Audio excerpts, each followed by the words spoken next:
Hello, beautiful people. I'm Mia Larice. Welcome to my channel. Here we talk all things astrology, and I teach you how to use astrology intentionally. So, love is in the air, guys. And I started really looking into an asteroid that I think will be super helpful around this time, especially if you are planning to celebrate Valentine's Day and you want to look your best. You want to feel like the hottest chick in the game. You want to feel super beautiful and, really test your feminine or masculine woes, more so your feminine woes. With this, you really want to put that to the test and see how attractive, alluring, how much you can get by just kind of leaning into that. I kind of found something that I think might be of interest to you. I have been really researching the asteroid Aphrodite, and the number for that asteroid is 1388. Aphrodite is basically Venus. They're basically the same. Aphrodite is a Greek goddess, and Venus is the Roman version of that. And so I know you're thinking, what do we need both for? Let me tell you. With Aphrodite, I like to look at her as a specialized version of Venus. Venus has so many uses. You can look at Venus for money. You can look at Venus for what you value. You look at Venus for love. You can look at Venus for marriage, the wife in a man's chart. But with Aphrodite, it kind of narrows everything down.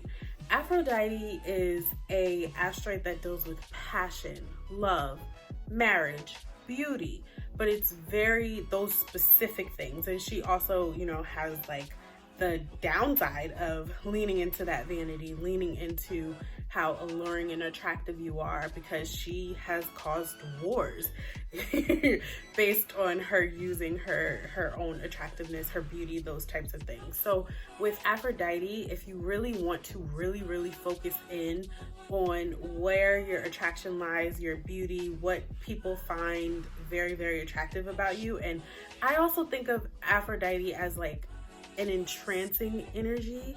If you're looking to understand what will entrance people about you, what will make them like really pull you in and make them feel like, oh my God, he or she is so attractive, like I'll give them whatever they want, or I'll do whatever to be in any type of relationship with them or whatever have you, this is where you want to look. This is exactly where you want to look. And another benefit to Aphrodite, in my opinion, is you can learn how to use your vanity in a way that is authentic. I think right now everybody is using their looks and their body and their appeal, but this asteroid will show you how to do that in a way that is authentic to you. So you may not be the girl who would be using makeup or showing off her body in different clothes and trying on clothes. You may not be that girl. You alluring and you teach things can entrance people. The way that you the way that you teach, or the way that you, even when you're in your element and you're just doing things that you love, that's entrancing, that's attractive about you. And so if you play into that and you feel ultra confident in that space and you allow vanity there, that would be what would make you pop, versus you trying to go the makeup way or the way that is super popular right now just because it's popular. I think with Aphrodite, it gives you a chance. Aphrodite gives you a chance to really understand, in conjunction and in addition to your Venus, gives you a chance to really understand what it is about you that is super beautiful, super alluring and attractive, and that people they'll want to engage, and they'll put things down on the line in order to engage in that part of you. So let's talk about Aphrodite's actual myth. Well, Aphrodite was a goddess that was born out of chaos. Let's just keep it 100. She was born out of chaos, out of violence. But even in the midst of that, she came out as the most beautiful goddess, beautiful woman anyone had ever seen. And Zeus put her in an arranged marriage with a man that was supposed to be the most unattractive man, most unattractive gods. He was a blacksmith, like no one really appealing. But Aphrodite did, oblige to this marriage, and she did bore him children. However, those children were not his. This is what makes Aphrodite's story, like, really talks about her character and like who she was as a goddess. Aphrodite said, yeah, I'll marry that man. That's fine. But I'm gonna get me who I really want and who really lights my fire, who I feel passionate about. That's who I'm gonna have my children by. That's who I'm gonna be laying with every single night. And she had an affair with Eros, even though she was married. And when her husband found out about this, he caught them and decided to put them on display, like while they were having their affair. So he weaved this net that they couldn't get out of, and he put it on, like, got them caught in this act and put it on display for all the gods to watch. And even in this moment of being embarrassed and being put out there on display, supposed to be exposed, she was still entrancing people. She was the god. She was still entrancing the people and the gods who watched her. They were still like, well, if given the chance, I'd do it too. And that truly shows who Aphrodite was and her power. As well as a couple of other stories, she did promise a man, she started the Trojan War. There's that. She promised a man that he could marry, or that she would bring him the woman that he really wanted, who was betrothed to another, and that started a war. So definitely keep in mind when working with this asteroid, the power of this. It has, the passion is very important when it comes to this asteroid, because it has the power to really tap into what people are passionate about, what they're willing to move on. It's kind of like, it's very Venusian. She's very Venusian, like, and it is a very feminine energy. However, you have to understand how feminine energy arouses masculine energy. And when you look at Aphrodite, like, really listen to her myths and really look into what she stands for, you'll get to see that. And so if you're really looking to see how you can pull on masculine energy, or if you're a masculine energy and you are trying to understand how feminine energy pulls on you and what you really, really like, or if you're feminine trying to see what type of energy, like what the masculine energy will like, this is where you want to go. Like, this is where you want to go. But understand that this type of love that Aphrodite represents is not, it's vain. It really is. It's vain. It's surface level. It is very passionate. So of course there's, like love making involved, and there's sex and all of those things, but it is a very vain, surface level type of energy. But for, a day like Valentine's Day, or if you are a single person and you're just looking to have fun, or even if you are in a relationship and you're just trying to like ignite that fire, it's for that. Just know that you're gonna have to do way more work when it comes to solidifying a connection that is actually real and rooted in a loving foundation. You're not gonna get that with Aphrodite, but she's good as far as attracting certain energies, attracting that attention, and really getting in your bag. You can use Aphrodite when it comes to your style. I would actually say you would use Aphrodite and Venus together, your Venus placement as well as your Aphrodite placement. I think Aphrodite, like I said, is going to give way more specifics. So you'll want to look at what sign it's in as well as the house. And so let's say you have Aphrodite in Libra. As far as your style, you would want to play up a very balanced style, but very, very, very feminine and flirty, something sweet. If you have Aphrodite in Scorpio, then you can play more into that sexuality. You can play more into the mystery. So your style would, be something that is a little bit darker, but seductive at the same time.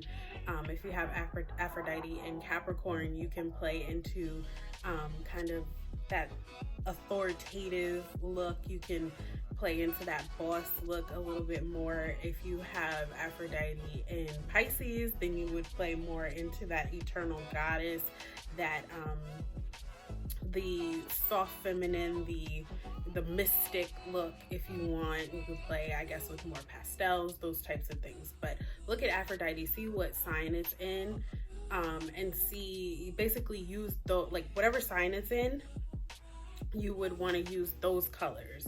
You would want to use the like fabrics, colors, styles that are associated with the sign. And you can also keep the houses in mind as well. The signs are probably the easiest, but if you want to add a little bit of a touch based on the houses, then you would want to look at that then you can use that as well. And also you can look at the aspects that are touching Aphrodite. So if Aphrodite, let's say, is touching Mars, that's more, or Pluto, that's more of a nod to get more, passionate, get more spicy, give more Rihanna if you want. But if, let's say, Aphrodite is touching Neptune, then that's more of a node to be a little bit like, just like mystical and kind of like fairy-ish. Yeah, those types of things. If it's touching Mercury, you can be more studious. You can look more, give more of like a the book girl type of vibe. But you would look at your sign first and foremost to kind of get an idea of what type of style you could play up to get that energy that you're looking for. I told you I have been researching this for myself, and I want to talk a little bit about my own Aphrodite placement just to give you an insight on how cool this shit is and how it has showed up in my life. So my Aphrodite is present in my 12th house. It's in Libra, and it is retrograde. So Aphrodite in Libra talks about relationships. It talks about what I automatically thought of when I saw this placement is, I'm gonna put you in on, I'll say something that's a little personal, but it's very interesting. So in the past, the times that I have been cheated on, by people I was in relationship with, I kid you not, every single time, the other woman was a Libra. Every time. And that makes so much sense because the 12th house is your enemies. Cheating is also associated with the 12th house. And Libra being there just goes to show, like, Libra is in my 12th house, so it's an energy that I'm not particularly familiar with, or I don't feel as comfortable showcasing. And so they always go for that super vain girl. The girl who is like more into her looks on the outward. With Aphrodite being in my 12th, I'm vain, but I do it, and especially with it being retrograde, like, I'm vain, but I do it in the comfort of my own space. Like, it is very internal for me. So, like, for example, I'm the girl that will be late.